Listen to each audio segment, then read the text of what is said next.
warahmatullahi wabarakatuh.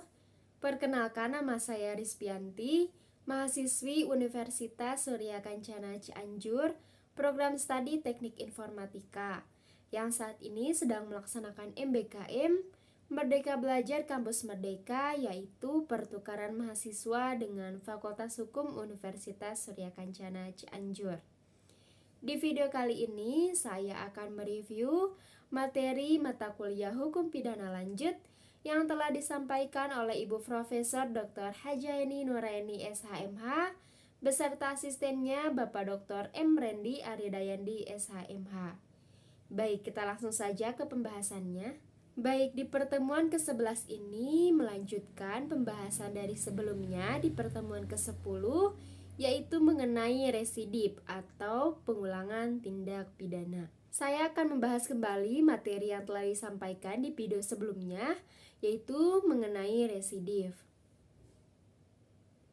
Yang pertama yaitu ada pengertian residip atau pengulangan tindak pidana.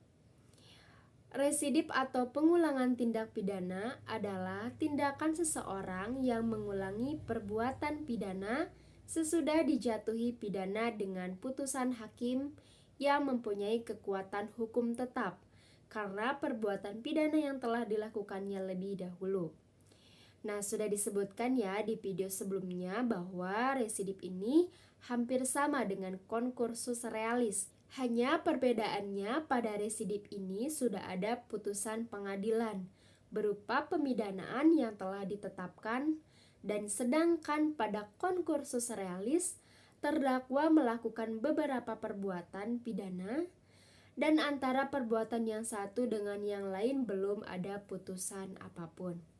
Yang kedua yaitu ada pembagian pengulangan atau residip. Nah, yang pertama yaitu sistem residip umum. Menurut sistem ini, setiap pengulangan terhadap jenis tindak pidana apapun dan dilakukan dalam waktu kapan saja merupakan alasan untuk memperberat pidana yang akan dijatuhkan.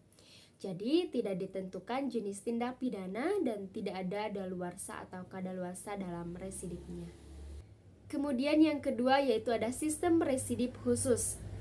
Menurut sistem ini, tidak semua jenis pengulangan merupakan alasan pemberatan pidana.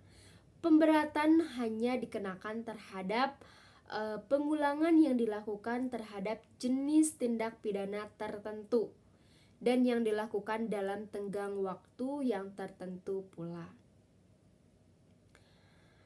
Yang pertama yaitu ada residip umum atau allgemein Stelsel residip. Semua pengulangan terhadap jenis tindak pidana apapun dan dilakukan dalam waktu kapan saja. Pengulangan merupakan alasan pemberatan.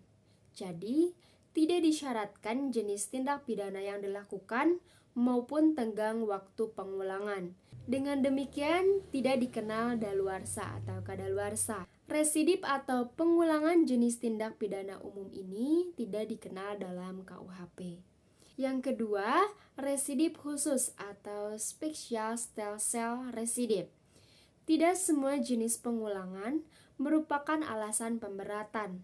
Pemberatan pidana hanya dikenakan terhadap pengulangan yang dilakukan terhadap jenis tindak pidana tertentu dan dilakukan dalam tenggang waktu tertentu. Jenis residip inilah yang dikenal KUHP.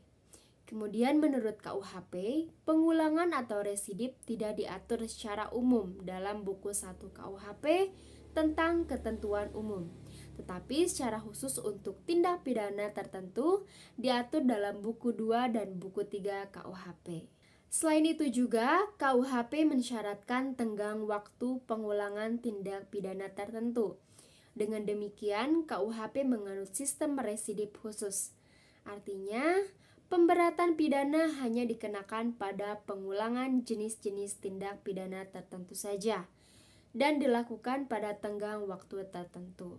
Residip untuk tindak pidana dapat berlaku untuk kejahatan maupun untuk pelanggaran. Yang pertama, residip kejahatan.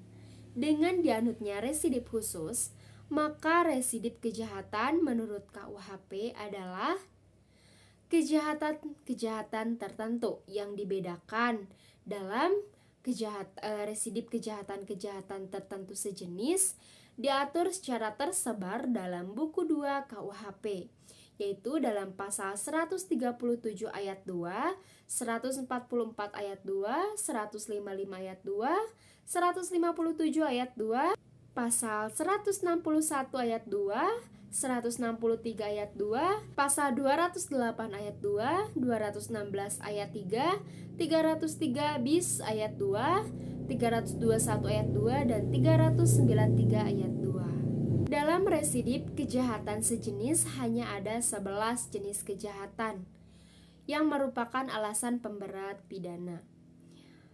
Persyaratan residip disebutkan dalam masing-masing pasal yang bersangkutan, yang pada umumnya disyaratkan sebagai yang pertama, kejahatan yang diulang harus sama atau sejenis dengan kejahatan terdahulu atau sebelumnya.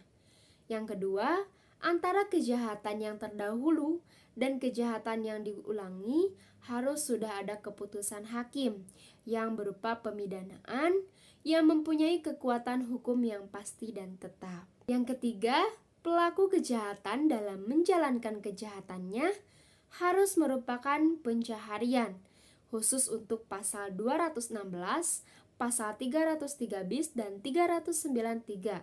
Syarat itu tidak ada.